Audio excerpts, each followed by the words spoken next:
श्रीराम जय जय राम. सद्गुरू श्री ब्रह्मचैतन्य गोंदावलेकर महाराज यांची प्रवचने म्हणजे जणू वेदमंत्रच.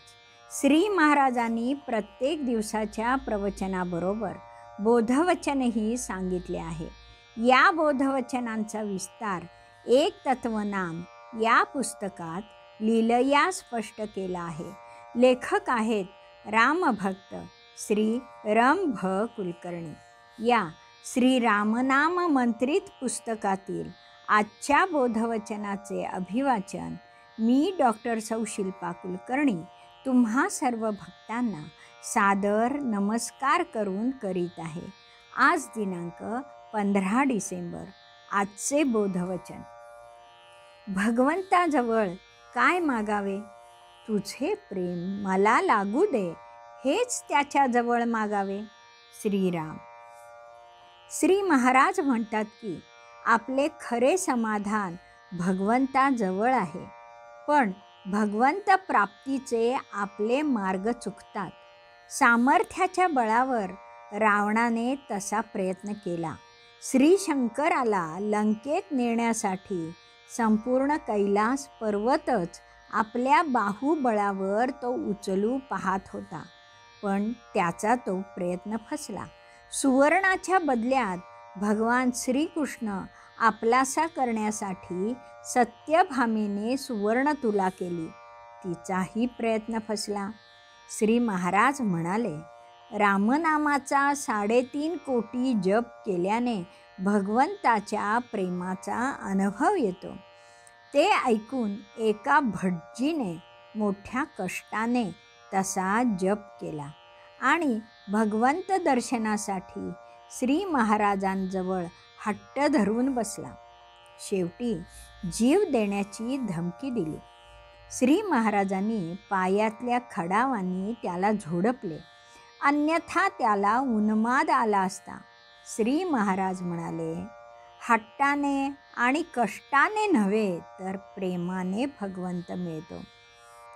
शिवाय प्रत्येक माणूस त्रिगुणात्मक आहे. आपल्या प्रकृतीप्रमाणे तो उपासना करतो. ती भगवंताला मान्य होईल असा हट्ट चालणार नाही. रजोगुणी माणूस हा खरा संसारी असतो. त्याला भगवंत प्रपंचासाठी हवा असतो. तमोगुणी माणसाची आसक्ती अवास्तव असते आणि अनुष्ठानही आततायी असते. सत्वगुणी माणूस खऱ्या अर्थाने माणूस असतो. सत्वगुण हा मोक्षदायक आहे. रज आणि तमोगुणांचे निरसन झाल्याशिवाय सत्वगुणाचा उत्कर्ष होणार नाही आणि भगवंताजवळ जाता येणार नाही. त्याचे प्रेम मिळणार नाही. एका भगवंताशिवाय काही नको.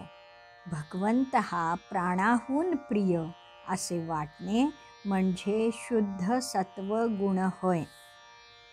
बिरबल एकदा बादशहाला म्हणाला, माणसाला सर्वात प्रिय त्याचा प्राण आहे.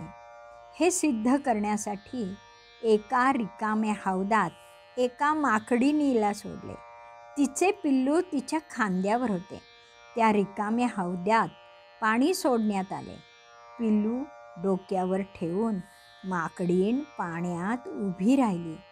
तिच्या नाकातोंडात पाणी गेल्यावर तिने पिल्लू पायाखाली घेतले. याचा अर्थ सर्वात प्रिय प्राण आहे. मग प्राणापेक्षाही ज्याला भगवंत प्रिय आहे त्याला भगवंताचे प्रेम का मिळणार नाही? त्रिगुणाप्रमाणेच माणसाचे आणखी 4 वर्ग पडतात: बद्ध, मुमुक्षु, साधक आणि सिद्ध. परमार्थाच्या प्रगतीमध्ये बद्धापेक्षा मुमुक्षु उत्तम, मुमुक्षुपेक्षा साधक अधिक उत्तम आणि साधकाहून सिद्ध सर्वोत्तम होय. बद्ध हा मूर्तिमंत अज्ञान होय आणि सिद्ध म्हणजे मूर्तिमंत ज्ञान होय. अज्ञान सांगते मी खरा आहे, देव खरा नाही. ज्ञान सांगते, मी खरा नाही, देव खरा आहे. ज्या प्रमाणात मीपणाचे, अहंकाराचे प्रमाण कमी होत जाईल, त्या प्रमाणात देवाचे खरेपण त्याच्या अनुभवास येईल. अज्ञानाचे मुख्य चिन्ह असणारा देहभाव कमी कमी होत जाणे हे पारमार्थिक प्रगतीचे लक्षण आहे. अज्ञानाचा ज्ञानी किंवा बद्धाचा सिद्ध होण्यासाठी साधना हवी. प्रापंचिक माणसाला नामस्मरणासारखी सहज सुलभ आणि निरुपाधिक अशी दुसरी साधना नाही. तिला रावणासारखे बळ नको, सत्यभामेसारखे सुवर्ण नको, भटजीप्रमाणे कष्ट आणि हट्ट नको, तमोगुणी आणि रजोगुणी उपाय नकोत. नामस्मरणाला फक्त भगवंताचे प्रेम हवे. भगवंताबद्दल नामस्मरणाने भक्ती निर्माण झाली की त्या भक्तीतच प्रेम असते. प्रेम व भक्ती एकरूप आहेत. भगवंताचे प्रेम लौकिकात कुठेही नाही.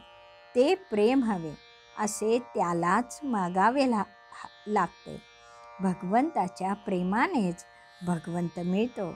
सूर्याच्या प्रकाशानेच सूर्य दिसतो.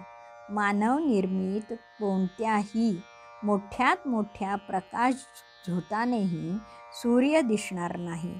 म्हणून भगवंताजवळ काय मागावे? तुझे प्रेम मला लागू दे, हेच त्याच्याजवळ मागावे. श्रीराम समर्थ.